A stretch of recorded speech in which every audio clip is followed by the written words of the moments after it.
Good afternoon, everyone, and welcome to our session on automating and integrating the hospitality finance function. My name's Chris Stock. I'm the Managing Director at Percipient, and I'm delighted to be joined today by Tom Haley, the CFO of The Other House, and Chris Power, Finance Systems Manager for LGH. I'll let the guys introduce themselves shortly.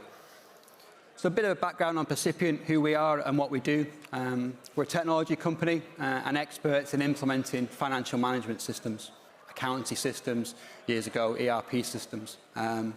Hospitality is our key focus, and we've been involved now in hospitality for many years. We were talking before in terms of, from our perspective, I think we started coming in 2018, and it's great to see the event get bigger and bigger each year, and I think record attendance this year, which is credit to Jane and the team.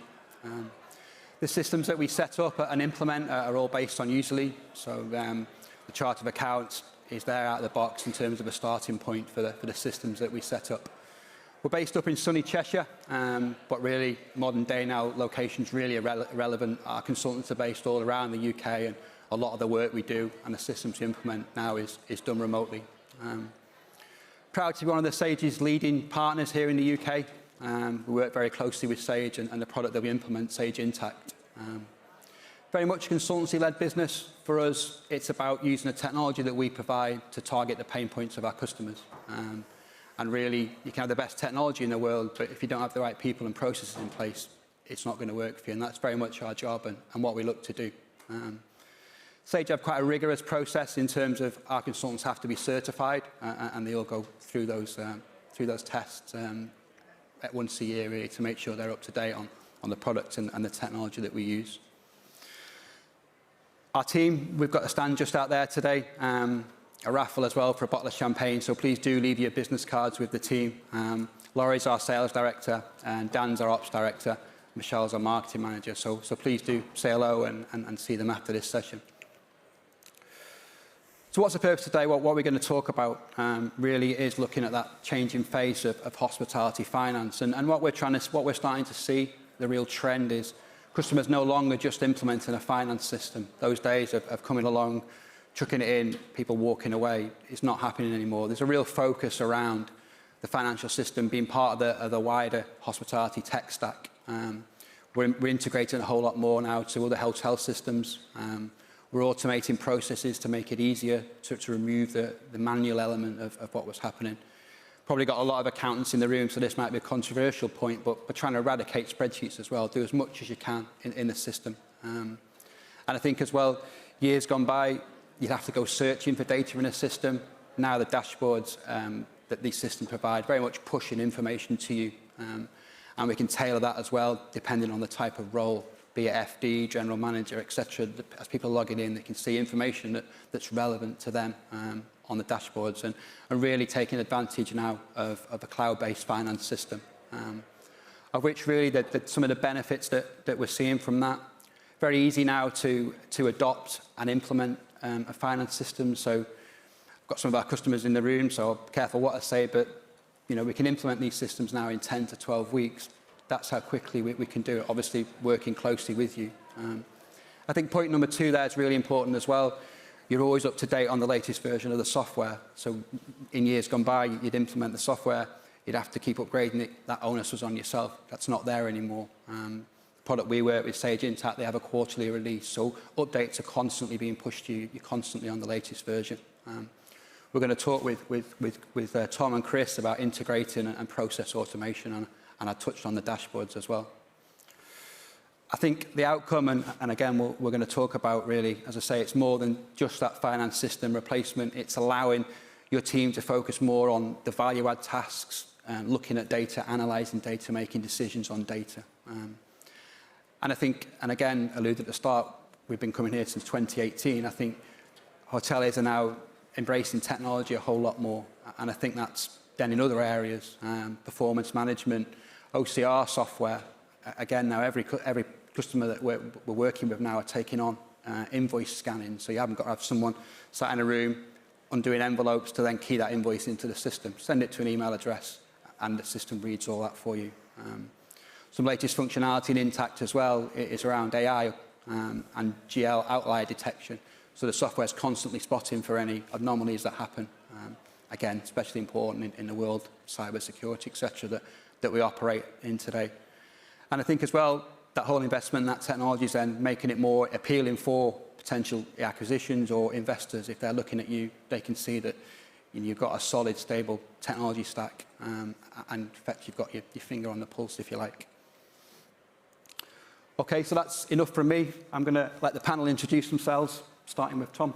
Thanks, Chris. Hi, everyone. I'm Tom Haley, CFO at The Other House. We've been open, our first asset, since July last year, and we attempt to combine hotel with private rental and serviced apartments. So we're looking for people to stay with us a night, a week, a month, or a year.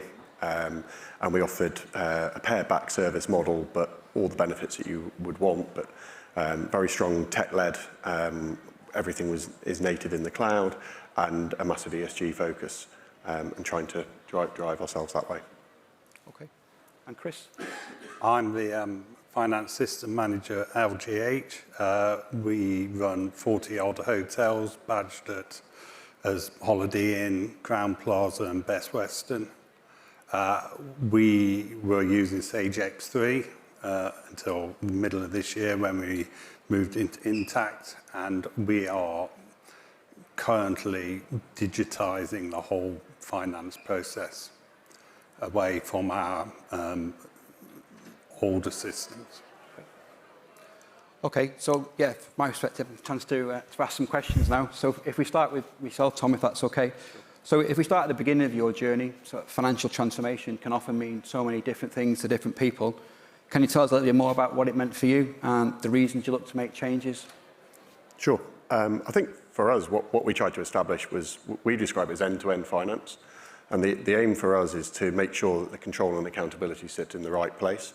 So that starts with something such as invoices or purchase orders, where we're asking the team that wants to make the purchase to raise that or upload that invoice for payment. So if you never get into a situation where an accounts payable team is making that payment who aren't quite sure and having to check back, that the assumption is that someone had a reason, that they were consistent with their budget, and we have the right controls in place.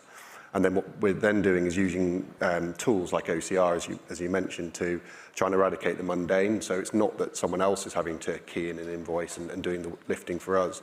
The technology does that. But what it also does is it remembers where it put it last time in the system and asks you to check, are you happy with it going there again? And so what that means from a finance perspective is that our checks and balances are there at the appropriate level that we're happy with, but it's not a heavy lift for us. So we can then see it landing, be happy with it. But what that then does is, once you get into all your review stages, you can then drill right back through to those invoices.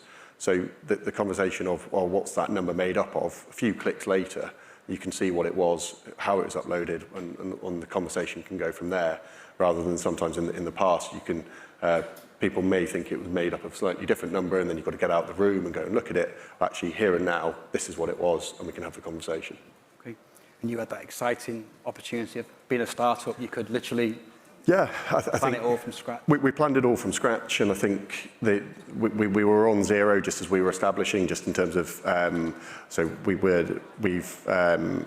opened one asset, we're developing another, and we're going for planning on a third. So at the start, it was very much just the development side, and then we were able to take our time building out Intact, and then we've now left zero behind as our business needs got far more complex. And we can now push that all forward. But where it's brilliant is things like we have investor reports or quarterly management accounts. We've set those up now. We've agreed those with our investors and our debt funders. And it's a click of the button once we close our month end. And so the effort involved in those sort of things is fantastically reduced from us. And I think, Chris, what you're talking about in terms of that journey you're about to go on, we were just talking before, that is going to be the thing that will certainly saves us an awful lot of time and makes our life a hell of a lot easier. And just that consistency of delivery is fantastic.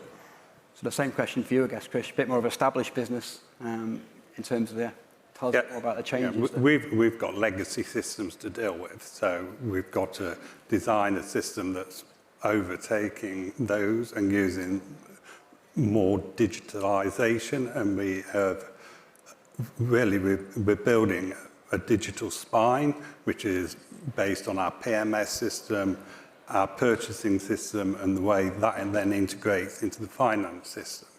And then that is then allowing us to bring in more systems into the finance system so that we can see more.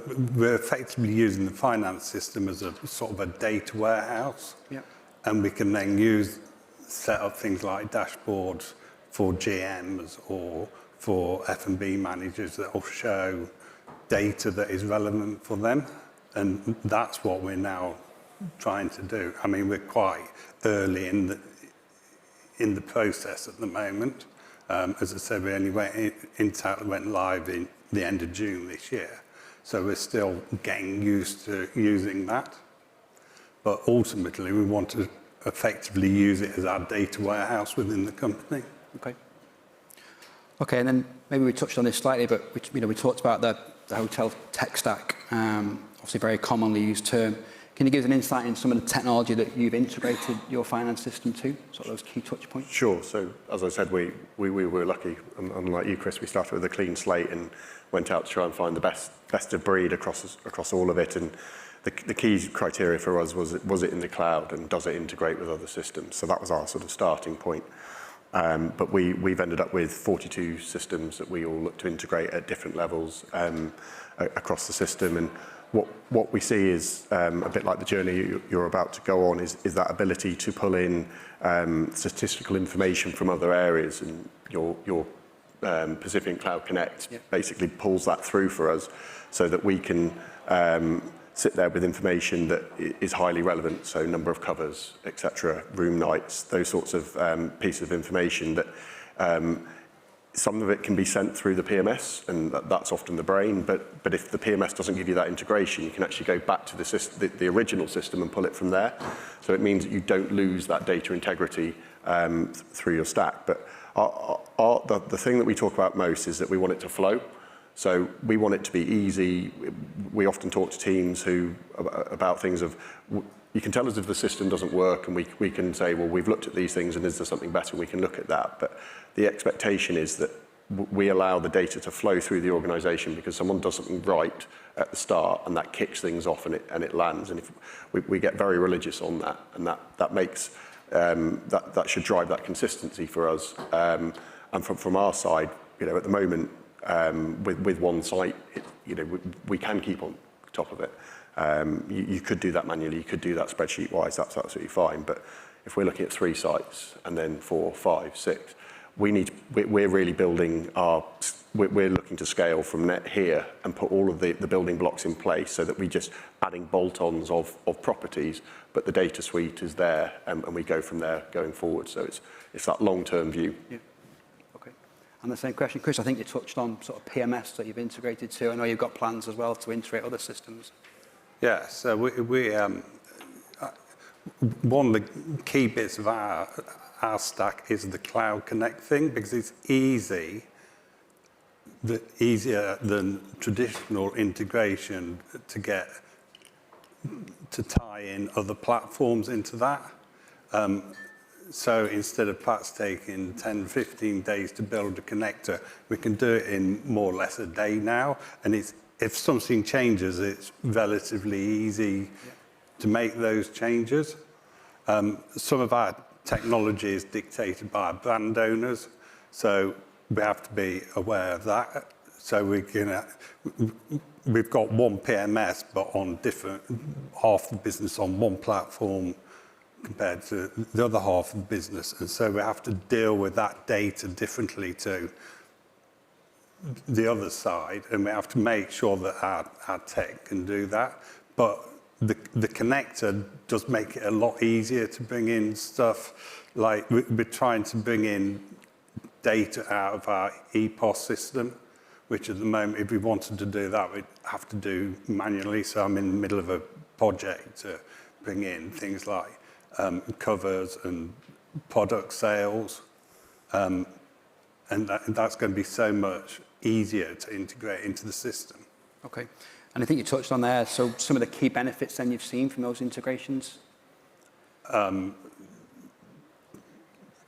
speed is the big thing, really, compared to, we would have been going backwards and forwards and testing it, and having to, make minor adjustments that perhaps didn't happen straight away and you'd be waiting. But now it's so much quicker to get all these changes made. I think one of the things that we're really looking forward to, and maybe you'll get there quicker than us because of your size and scale, is that ability to look across the dimensions in Intact. So Intact is smart in terms of it's almost got like pivot table functionality if you think about it from a spreadsheet perspective. So if you want to review F&B sales across everything, and if you have a primary restaurant offering and a secondary or a bar or whatever, you can look across your whole estate and see how that performance is going. And that ability to be able to pull that data in that system, and then you leverage all of the power of Intact. And so therefore, if you've got an F&B manager who sits across 4 or 5 sites, they can have that dashboard built for them for their 4 or 5 sites. The next person can have theirs, and then someone over the top can have one for everything. An ability to go through that and start spotting those patterns and really use that data. I think that's the bit that I think that leveraging for us and that scalability is sort of very latent for us in terms of we are just one site, but that ability to really push that through and benchmark yourself internally very, very quickly, and then use the external pieces as well to see where you are. I think that's going to be fascinating. That'll soon change next year when you open the site. Yeah, we've just got to get open. Yeah. I mean, that's... Pressure all out. Yeah, exactly. Rank up then, yeah. Okay, so if we look at then the automation of the processes that you've made, can you tell us a bit about the improvements in that area, or any again that you plan to make?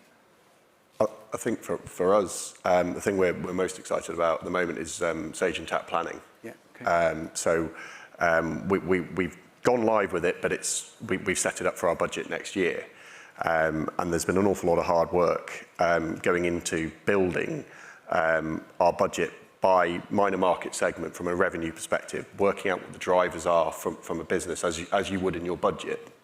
But what that means is that if we sat with the revenue or the commercial team the other day as a bit of a practice, a bit of a trial, let's see how this all works. But we were able to say, well, what happens if we shift some revenue from here to here?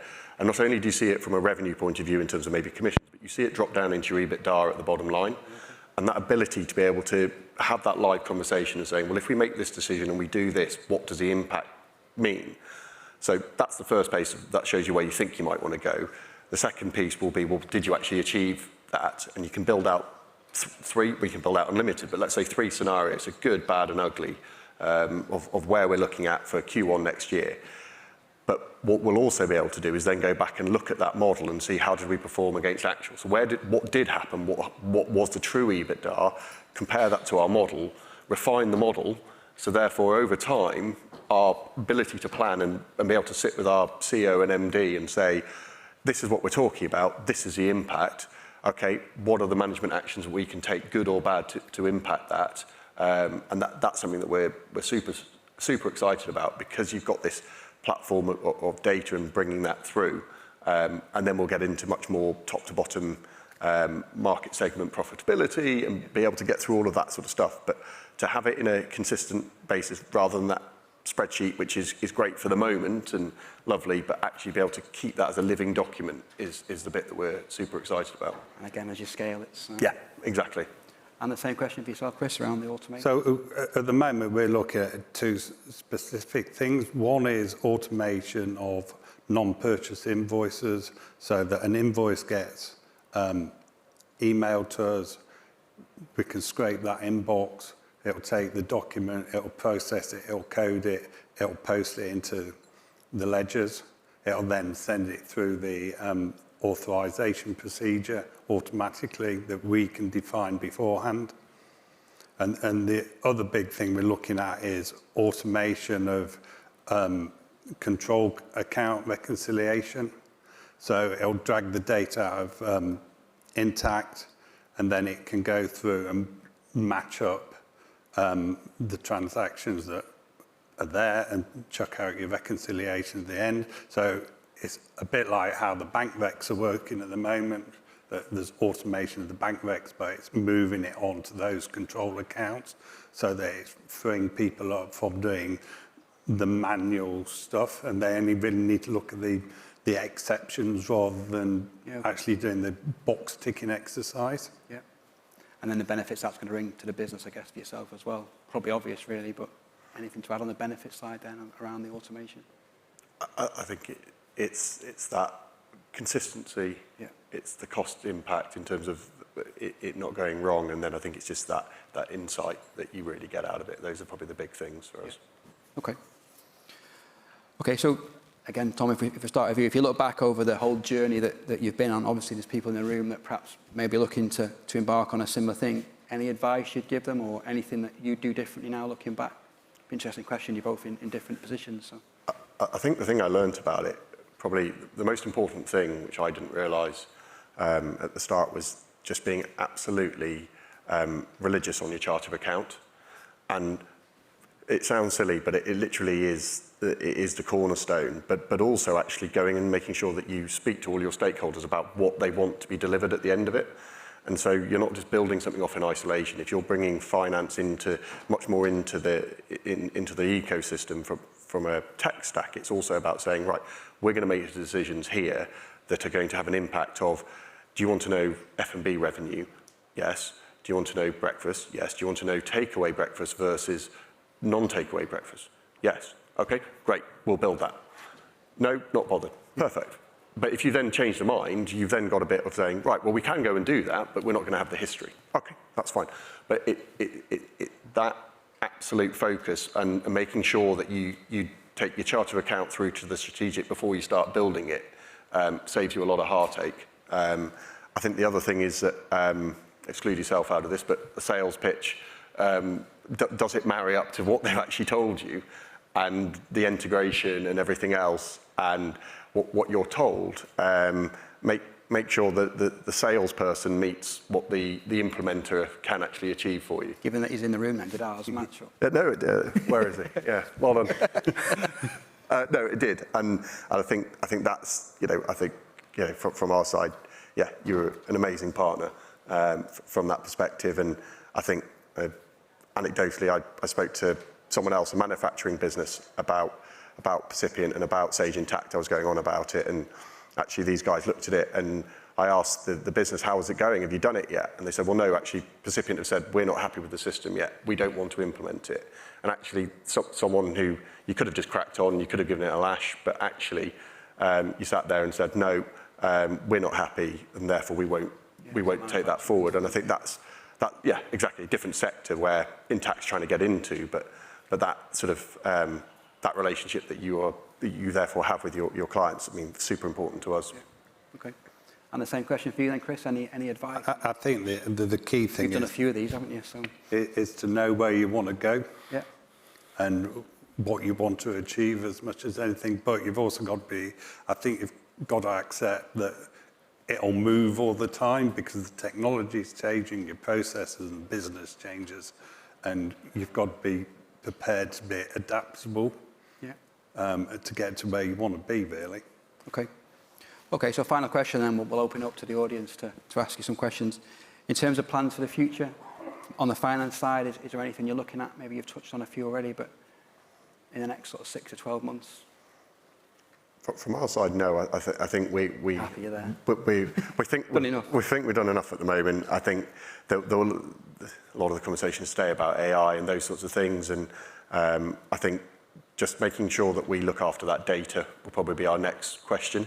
And interesting your debate about whether or not Intacct becomes your data warehouse or somewhere else. And I think that's a conversation that we're having with ourselves at the moment, and that will be a focus for next year, but we can't answer that quite yet. Yeah. Okay. I think ours will be planning and budgeting next year. We've got these automation processes as well to bring in next year. Okay. As well. Yeah, I think that's a theme, isn't it? Data is a real key. The ability now that what the system provides in terms of then allowing your team to analyse that. Yeah. Okay. Any questions? I think we've got a microphone somewhere and we can't see people very well with these lights shining brightly at us. So anyone got any questions for Tom or Chris? We're going to get away lightly this year. We've got some, It's lunch. Yeah. Yeah, we are standing between yourselves and lunch. So no, I can't see very well. No? Okay. Well, thank you very much. Thank you for your time. Thank you for yours. And thank you.